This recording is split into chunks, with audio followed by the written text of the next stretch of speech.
Now, fire tragedies have been witnessed in various parts of the country, with the most recent one being along the Nakuru-Eldoret Highway, where 6 people died while trying to siphon fuel from an overturned tanker. But how long will these fire disasters continue to happen? From the Sacheng 1 tragedy to the Sinai tragedy, are lessons being learned?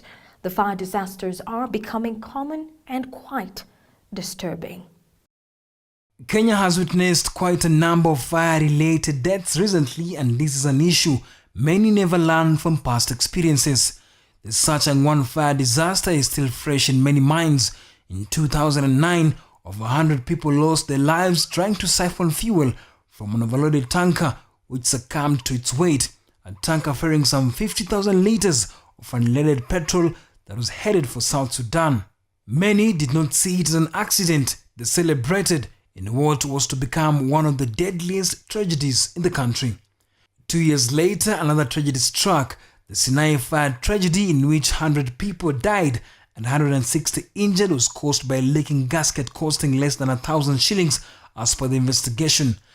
A leak from the pipeline, which sent rivers of super petrol flooding through storm drained into the slum, was solved due to the broken gasket. The rivers of petrol exploded into flames, taking the lives of 100 people.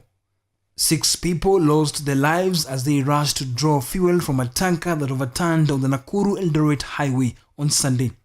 Residents threw stones to the police and went for the petrol, which burst into flames. 8 people suffered severe burns and were taken to hospitals in Molo, Nakuru, and Eldamaravine.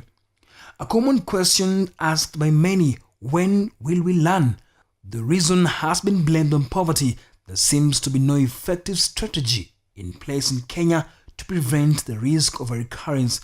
There is the need not only to respond to disasters, but also to undertake disaster risk reduction initiatives to prepare for any future disasters. Reporting for WTV, I am Nicholas Mudimba.